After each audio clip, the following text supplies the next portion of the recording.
And so when it came to creating these videos, it wasn't necessarily that I had a passion for it, but in today's day and age, if you're not creating social media content, if you're not creating these short videos, if you're not putting yourself out there in a digital, on digital platforms, you better be really, I don't know what to say about that. It's like, because I don't think that talent alone is the answer, right?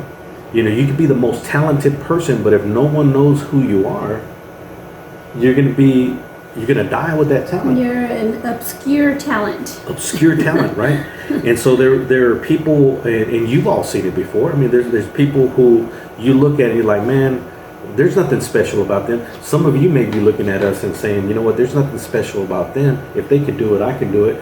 And that's true, because I've seen other people too, where I look at other people that maybe have been in business longer than us, and I look at them and I say, you know, there's nothing about them that make me feel intimidated. And if they can, it's more inspiration, you know, because you know, I believe that there's enough for everybody, right? So I draw inspiration from people who have maybe found success faster than us, or maybe they've been in business a little longer, and they are and they have a business that we are still aspiring to be. I look at it as inspiration, not as, you know, trying to find something wrong with them, right? But I do believe that talent that doesn't work will always be beaten by someone who has less talent but is willing to get up and work. And so we are, like, I don't know where we fall on the talent spectrum, right? We put out good quality products and services, no question about that. We have a team of graphic designers that have been with us for the last 6 or 7 years, that you know, I'm the creative director, so every design that comes out of our business goes through me, and so I have a couple of graphic designers that can do what I ask them to do, whether it's recreate a logo, whether it's to create an illustrative type piece of artwork. They can do, they have the skills to be able to do what I think and what I create, right? And so, but since day one, I have been the creative director of our business, and so I have basic skills of design. I have a lot of knowledge. My skills don't match my knowledge, but I can teach it like nobody's business, right? And so that's one of the things that I brought to the table, is that I'm able to not only do what we do in our business, but I can teach it to others.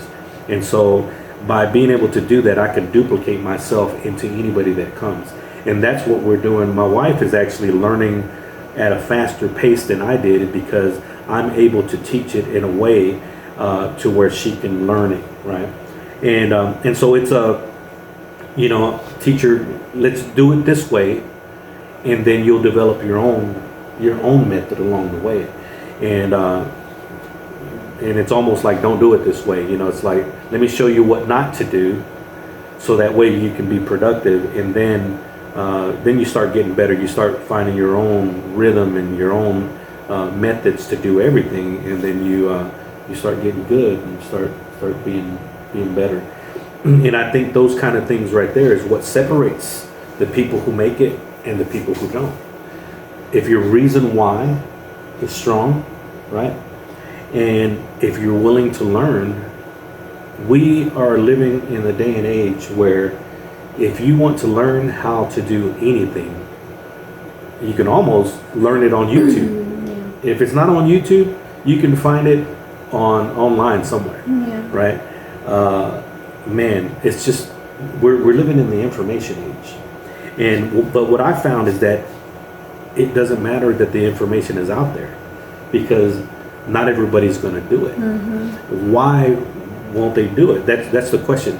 And I think a lot of it falls into that they don't really have a strong enough desire to get them to do anything that is outside of what they're comfortable doing, right? That comfort zone is like, it's intoxicating. Yeah. It's addicting, right? You get so comfortable, and you're used to, you're when you go in, and you'll bounce around from job to job until you find something that you're comfortable with the schedule, right? Mm-hmm. And then it's like, okay, so the schedule's good, but I need to make more money, right? Or I want to be off on the weekends, or and that's just crazy to me. Like, I'm going to give my time so that I can be told when I can do the things that I care about. Yeah.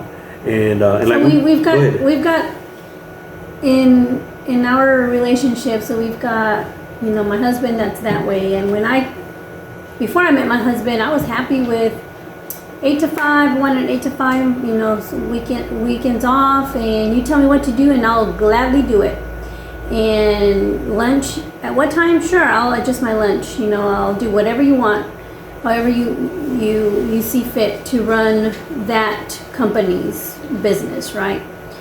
I never had the urge to get out on my own, start a business, and so when my husband and I got together, we met, we got married, and he had been telling me about him, wanting to. He had told me all the experience that he had trying to start up a business on his own, and it never worked out. And then I was working full time. Our business was going, started up, and chugging along, and it took me a while, and I never had that urge, like I said, to start a business, to get out of my comfort zone. I was fine in my comfort zone. I don't think if it wasn't for my husband coming into my life, I wouldn't be a business owner. And so the reason why for me now is, well, we don't have a backup plan. Everybody that might think, oh, you're going to start a business, you should have plan A and then plan B in case plan A doesn't work out. Well, we've always had plan B. With me working full time, having a secure job, one that we can count on. I got a paycheck every 2 weeks. We knew it was coming. That was our plan B. It was a plan B that we wouldn't starve to death. Right. But it wasn't a plan B that was going to create the life that we always wanted. The life that we wanted, and then also not just the life, but a fulfilled life, right? Fulfilled life. Something that you're living your dreams and all the goals that you've set in your heart, and so whenever we say plan B, right, it wasn't a plan B like this. If plan A doesn't work, we have another plan that can get us to where we want to go, because we're just like everybody, right?